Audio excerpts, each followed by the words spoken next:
में कोई न कोई ऐसी न्यूज आई है जिसने पॉलिटिकल गलियारों में हल्ला मचा दिया है। एसबीआई के टाइम एक्सटेंशन की मांग से लेकर सुप्रीम कोर्ट के 5 जज बेंच का उन्हें फटकारना, इस फटकार के बाद एसबीआई का चुपचाप से इलेक्शन कमीशन ऑफ इंडिया को डाटा पहुंचा देना, इस बीच यूनियन गवर्नमेंट का लोगों को शॉक देते हुए सीएए के रूल्स को नोटिफाई करते हुए इसे इम्प्लीमेंट करना, जहां लोग इतने मामलों से उभर ही रहे थे, वहीं इलेक्शन कमीशन ऑफ इंडिया ने लोगों को एक बहुत बड़ा झटका दे दिया है। एक नहीं बल्कि पूरे के पूरे 3 बड़े झटके, वो भी एक दिन में यूनियन और इलेक्शन कमीशन ऑफ इंडिया ने दोनों ने मिलकर लोगों को दिए हैं। और इससे जुड़ा अब एक मामला वापस से सुप्रीम कोर्ट भी जा पहुंचा है। जी आपने सही सुना। अभी जहां 13 मार्च को इलेक्शन कमीशन ऑफ इंडिया के chief election commissioner Rajiv Kumar ने कहा था कि वे जानते नहीं कि 2 इलेक्शन कमिश्नर्स को कब तक अपॉइंट किया जा सकता है, वहीं एक शॉकिंग मूव में 14 मार्च को दोपहर 2 बजे पीएम हेडेड कमेटी, जिसमें कि उनके अलावा लॉ मिनिस्टर अर्जुन राम मेघवाल और leader of opposition Adhir Ranjan Chaudhary शामिल थे, ने ज्ञानेश कुमार और सुखबीर सिंह संधू को एज इलेक्शन कमिश्नर्स अपॉइंट कर दिया है। इस अपॉइंटमेंट के खिलाफ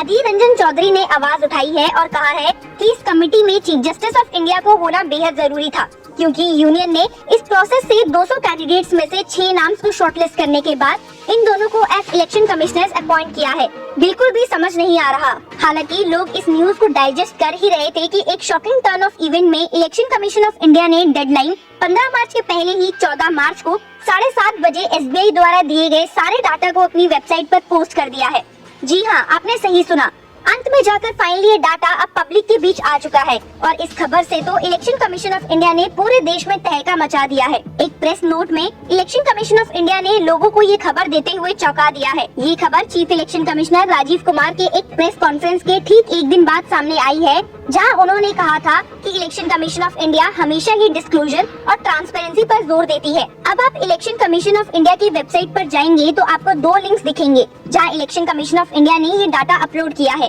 ये डाटा 2 पीडीएफ फॉर्मेट में अवेलेबल है।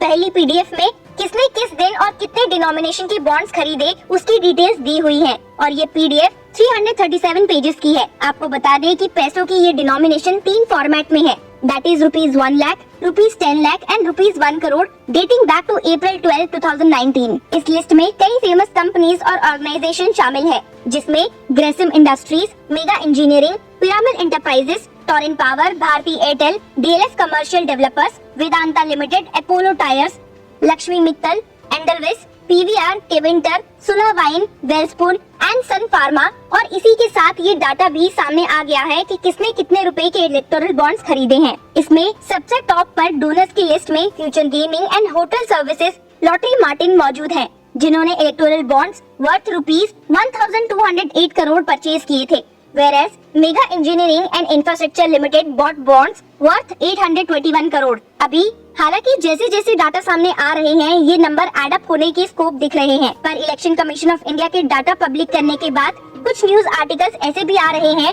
जिसमें ये दिखाया जा रहा है कि कहां किसी कंपनी ने इलेक्टोरल बॉन्ड्स खरीदे, उसके ठीक कुछ दिन बाद उनके फेवर में कोई फैसला गया। यहाँ हम एग्जांपल लेते हुए मेगा इंजीनियरिंग की बात करते हैं। डाटा के अकॉर्डिंग 11 अप्रैल को मेगा इंजीनियरिंग ने कॉर्पोरेट बॉन्ड से पॉलिटिकल पार्टी को डोनेशन दिया और वहीं 12 मई को मेगा इंजीनियरिंग को 14.400 करोड़ का ठेका मिला। अब लोगों का कहना है कि ये पार्टी बीजेपी के अलावा और कोई नहीं हो सकती, कंसीडरिंग कि इतने समय से वही पावर में है। एक और नाम जो इस लिस्ट में उभर कर आ रहा है और जो कंट्रोवर्सी का पात्र बन गया है, वो है वेदांता। 2018 में वेदांता ने कहा था कि वो गवर्नमेंट के नोट का वेट कर रही है for semiconductor plant in Gujarat, और इस लिस्ट के मुताबिक उन्होंने जुलाई 2023 में काफी मात्रा में डोनेशन दी है। ऐसे और भी बहुत नाम हैं जो आगे सुनने को मिलेंगे, पर भले ही जहां ये डिटेल्स मिली है वहां ये अंदाजा लगाना मुश्किल है कि किसने किस पार्टी को कितना दिया। इतनी तो हमने बात कर ली पहली लिस्ट की। अब चलिए जरा नजर उस पीडीएफ पर डालते हैं जिसमें 426 पेजेस में ये इन्फॉर्मेशन दी है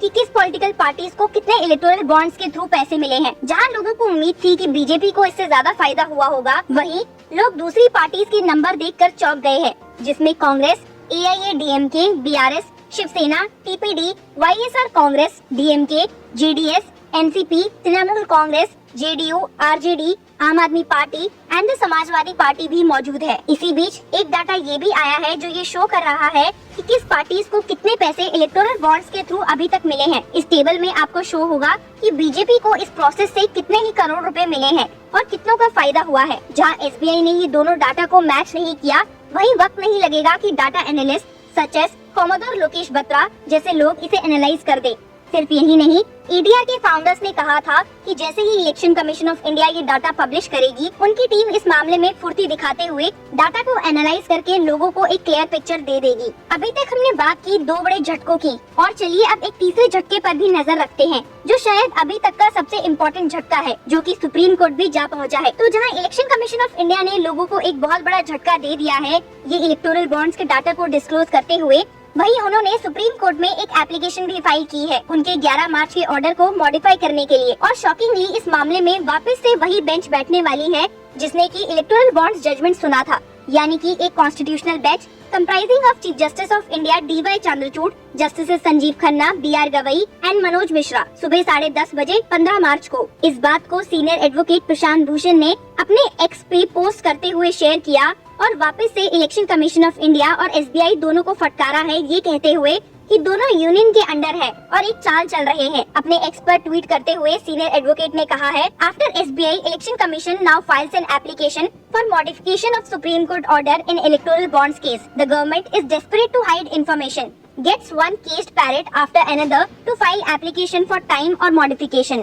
अब चलिए एक नजर डालते हैं कि किस ऑर्डर को मॉडिफाई और क्लैरिफाई करने की बात इलेक्शन कमीशन ऑफ इंडिया ने सुप्रीम कोर्ट से की है। तो बात ऐसी है कि सुप्रीम कोर्ट ने अपने 11 मार्च के ऑर्डर में इलेक्शन कमीशन ऑफ इंडिया को SBI से लेकर डाटा पब्लिश करने के अलावा कहा था to upload the information regarding the political parties funding through the bonds which was submitted before the supreme court in sealed covers pursuant to interim orders passed on April 12, 2019 and November 2, 2023। अब जिन्हें इतना ध्यान नहीं है उन्हें बता दे कि इन अप्रैल 2019 a bench led by Chief Justice Ranjan Gogoi with Justices Deepak Gupta and Sanjeev Khanna directed all political parties to submit details of donations, donors and bank account numbers in a sealed cover to the Election Commission of India। और वहीं supreme court की 5 जज bench ने 2 नवंबर 2023 को election commission of India को direct किया था to get the details of the funds received by all political parties through electoral bonds till September 30 and submit the data to the court। इन्हीं दोनों data को election commission of India ने supreme court में जमा करवा दिया था। अब मुश्किल पैदा हो रही है कि सुप्रीम कोर्ट की 11 मार्च के ऑर्डर से,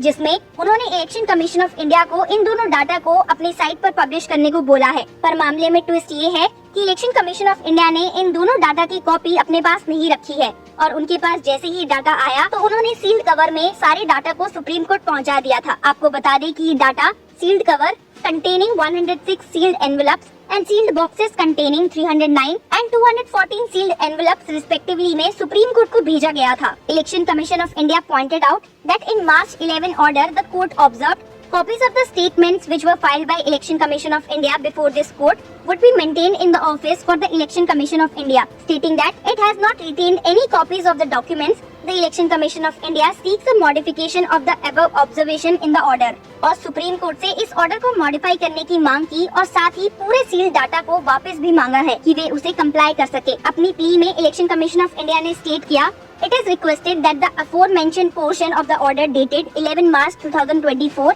passed by this honorable court in miscellaneous application number 486 of 2024 may be rectified, modified and the aforementioned documents, data, information so submitted by Election Commission of India before this honorable court in sealed cover boxes may be returned to it to enable the Election Commission of India to comply with the directions passed by this honorable court as contained in the order dated 11 March 2024। अब जो election commission of India ने एक ही दिन में इतना बड़ा बम लोगों पर फोड़ दिया है, तो देखना होगा कि सुप्रीम कोर्ट इस मामले से 15 मार्च को कैसे डील करती है। आपको बता दें कि इसी के साथ सुप्रीम कोर्ट में इलेक्शन कमिश्नर्स की अपॉइंटमेंट के खिलाफ भी एक पिटीशन कांग्रेस लीडर जय ठाकुर ने फाइल की थी, जिसकी भी सुनवाई 15 मार्च को ही होनी है। शॉकिंग बात तो ये है कि जिस अपॉइंटमेंट पर स्टे की मांग जय ठाकुर ने की है वो तो यूनियन ने 14 मार्च को ही कर दी है। तो देखना अब ये होगा कि सुप्रीम कोर्ट इन दोनों मामलों में क्या फैसला सुनाती है।